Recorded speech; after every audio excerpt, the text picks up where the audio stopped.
Clara lived a solitary existence, her small house perched precariously on the very edge of town, where the streetlights surrendered to the encroaching darkness of the woods. It was a quiet life, one she had chosen, but the solitude became a fragile vessel on stormy nights. When the wind howled like a grieving beast and rain lashed against the panes, she was not entirely alone. A figure would appear, a strange and unsettling shadow standing just outside her window, a stark silhouette against the tumultuous sky. It was tall and impossibly thin, a sliver of pure blackness that seemed to drink the meager light. After it vanished with the passing squall, it always left a calling card, a set of cold, wet handprints pressed against the glass, fingers long and skeletal, as if reaching for her from the other side. Clara, a woman of logic and reason, tried to dismiss it. It was a trick of the light, she told herself, a branch contorted by the storm, her own overwrought imagination painting monsters in the night. But her reassurances felt hollow, thin as the glass that separated her from the entity outside. With each successive storm, the shadow grew bolder. Her attempts at self-deception crumbled as the evidence mounted. The handprints were always there in the morning, stark and undeniable until the sun evaporated them. The figure was no longer content to remain at a distance. It began a slow, inexorable advance. One night, she saw it by the kitchen window as she washed her dishes. Another, it was a fleeting darkness glimpsed in the chrome of the toaster. The shadow appeared closer each time, its presence more invasive, its gaze more intent. It started watching her not just through the windows, but through any reflective surface she happened to pass. A flicker in the darkened screen of her television, a brief distortion in the mirror above her mantelpiece, a warped figure in a spoonful of soup. It was everywhere and nowhere, a constant, silent observer in her isolated world. The feeling of being watched became a physical weight upon her shoulders, a persistent chill that no blanket could warm. Her home, once a sanctuary, had transformed into a cage, and she was the main attraction in a one-person zoo with an audience of one persistent, terrifying phantom. She began to dread the setting of the sun and pray for clear, cloudless skies, a desperate plea against the inevitable return of the storm and the shadow it brought with it. The breaking point arrived on a night when the storm was more ferocious than any she had ever witnessed. The house groaned under the assault of the wind, and the rain hammered against the roof like a frantic drumming. Clara sat huddled in her living room, a single lamp casting a small, trembling circle of light around her armchair. She had tried to ignore the windows, to focus on the book in her lap, but the feeling was too strong to deny. She could sense it, a pressure against the very air in the room.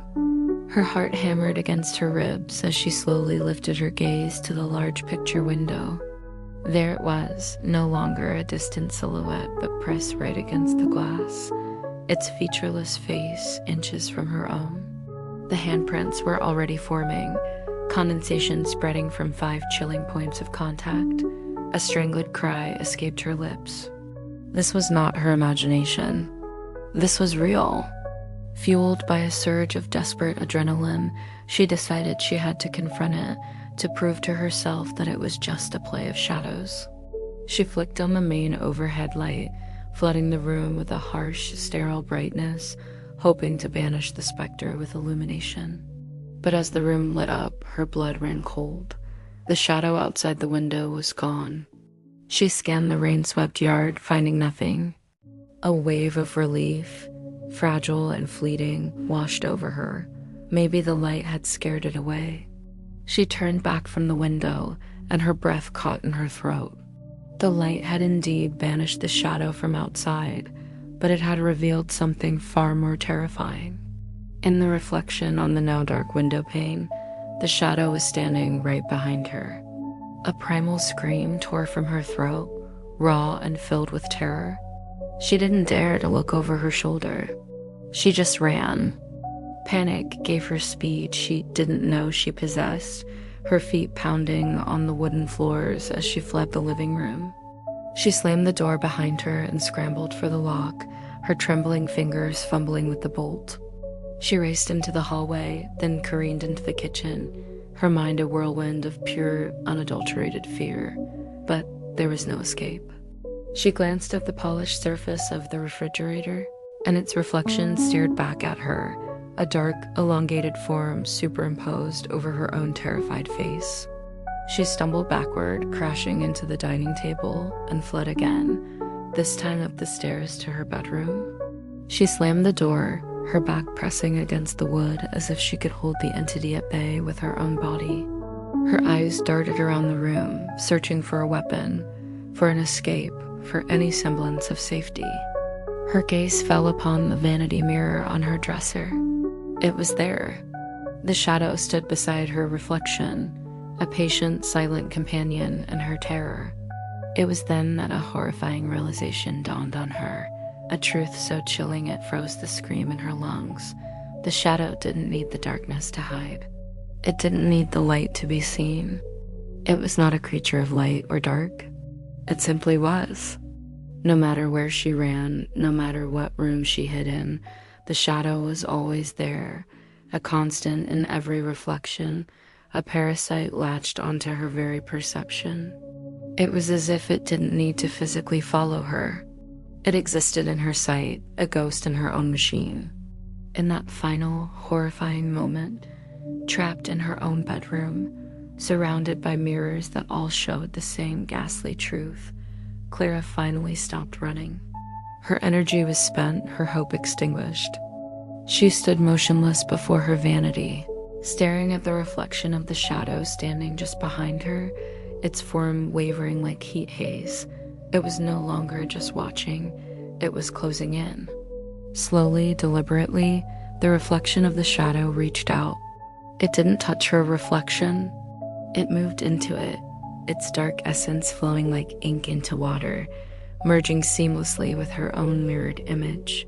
Clara felt a coldness spread through her, a deep, invasive ice that started in her spine and radiated outward, extinguishing the frantic fire of her fear and leaving only a hollow emptiness.